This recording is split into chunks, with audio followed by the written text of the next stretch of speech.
Once more I saw your familiar face, moving within that sacred space. Flashes of orange within the blue, I awoke from my sleep and saw it was you. Why again I find you every night, shrouded in shadow yet clothed in light, my own robe white, covered in lace, you holding me always in your embrace. As we kiss there flies a white dove, its symbol of purity sealing our love. Together the frequencies we do climb, standing as one in blessed dream time. Dear 9, can writing poetry help us make a connection with the divine? Indeed, any individual may embody the archetype of the scribe and use the creative expression they present as writing, be it poetry, prose, or another type of penned work. When creativity is expressed this way, it creates a conduit for release and manifestation. In my writing studies, I have to analyse my writing. Yet I find this act of breaking down each sentence or metaphor takes away from the raw creativity. Can the 9 comment on this? Your perspective here is a valid one and is shared by many in your field across humanity. This exercise is in itself a metaphor for your physical life and for your organic structure. The analysis is the male aspect, and the raw creativity is the female aspect. Whilst embracing both aspects brings you balance, one aspect can also take the shine off the other, so to speak. Yet so too can the masculine and the feminine aspects enhance one another. You, in embodiment, mirror this within your human romantic relationships.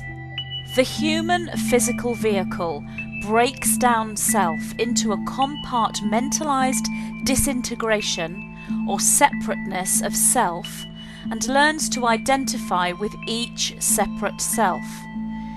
Then through communication with each aspect, one moves into integration of self, rejoining each aspect as individualized pieces of self-knowing self, moving into self-actualization, which is once again the expression of unity, yet true unity with understanding of one's separateness.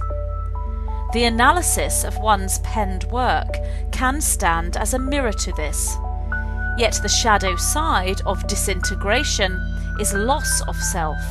This can also be reflected within analysis of one's penned work. There is no need for processing of the analytical if this feels as though one takes away from the creativity, for the analytical is still there. One knows what one is writing on the deepest levels of knowing, for all that is penned within creative flow is an expression of the language of light, the cosmic universal language known throughout the DNA field. The response, therefore, is to find flow, both in the penned creativity and the analysis of it. If flow is not there, if it feels forced to move into analysis, then leaving the creativity in its raw state is more in alignment.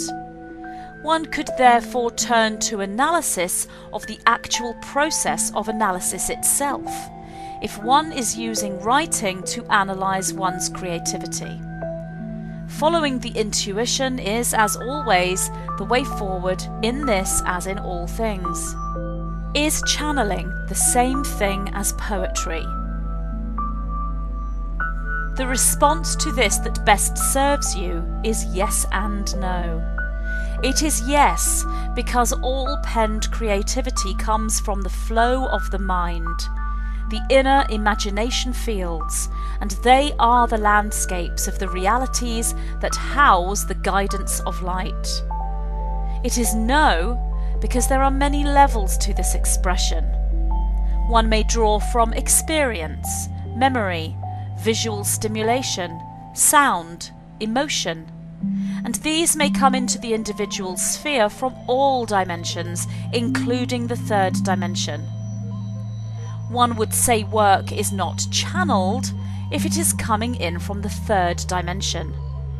However, this is only when one perceives the word channeling as receiving guidance or standing as a conduit for that guidance that is coming in from the higher dimensions.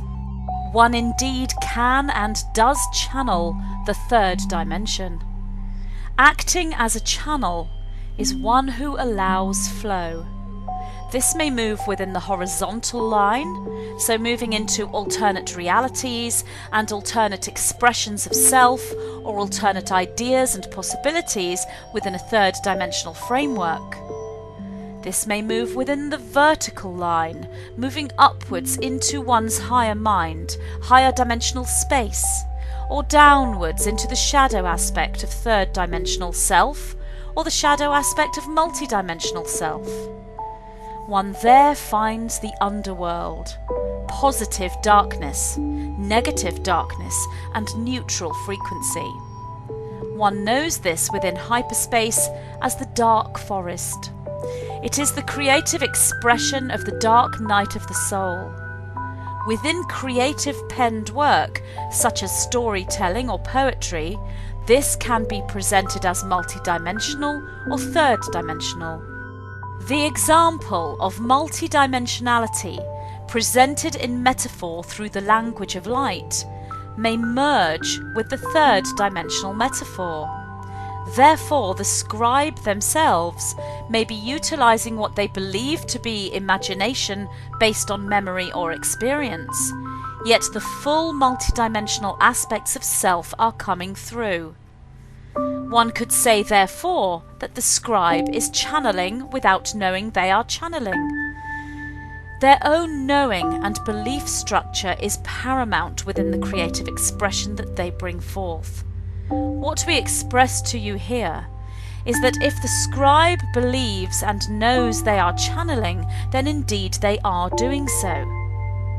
If the scribe does not believe in channeling, or believe in a higher power, or in multidimensionality or divinity, then they are not channeling, even when they are doing so. Truth of reality is expressed upon many layers. Therefore, if the scribe believes they are not channeling, then they are not. Yet it is also true to say, if the scribe believes they are not channeling, in actuality, they are. The same is said for the reverse.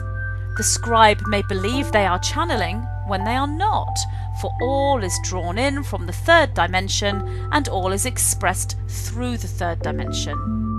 One way to process this understanding is to look at time. Is the creative expression penned within linear time or outside of linear time? What we mean by this is, does linear time run through the creative expression as a coherent thread? Or is non-linear presentation more evident? We speak here of the energy felt within the penned expression. One can use this as a guidance if one is looking for evidence of channeling within prose or poetry. Yet even within this model there is exception to the rule. What we can present here as a final comment to this question is, if you can write, you can channel. And if you can channel, you can write. These statements are most important within the response to your question. The reason for this is both the feminine and the masculine aspects are activated when writing takes place. The writing acts as a grounding frequency for the channeled message, metaphor, or language of light.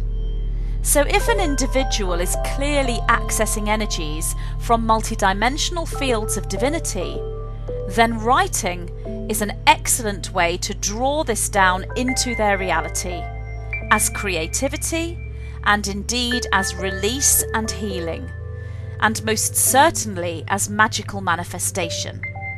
Not forgetting activation, the utilizing of the masculine and feminine aspects presented through any creative technique is an activation.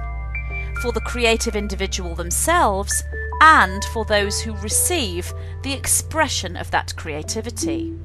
If an individual is a writer, standing as the scribe but holding a third-dimensional perspective, or indeed holding no analysis or perspective at all, just going with the flow, this individual is already accessing the key or landing pad for the higher frequencies to come in as message and guidance.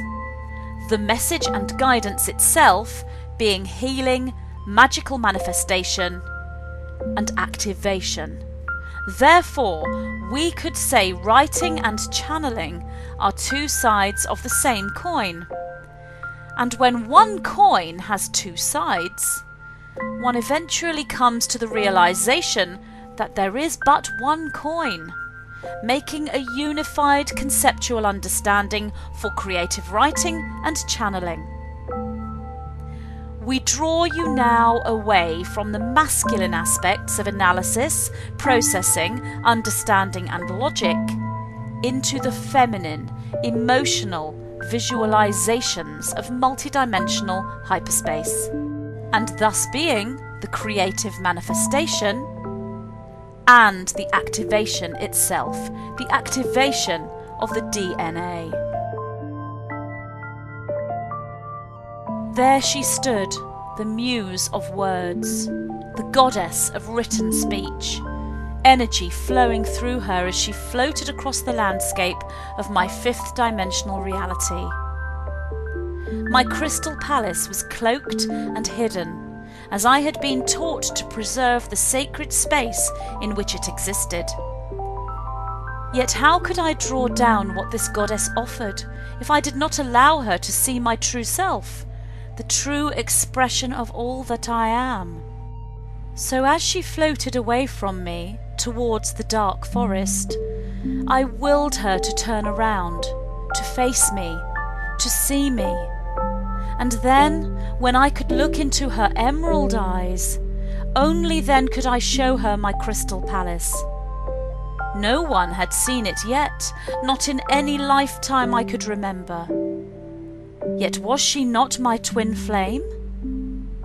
Her white dress moved softly in the astral breeze, and my will, my asking, my earnest drew her around to face me. Her dress now a crimson red, for would there not be colour now?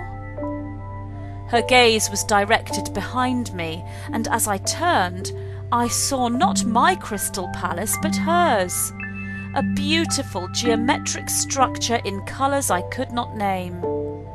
I saw then, in that moment, that she was me. It was I wearing the red dress. It was I turning to face myself, and I knew then, in that moment, that I was the muse. I was the storyteller, and I was the story itself. We are the white-winged collective consciousness of 9.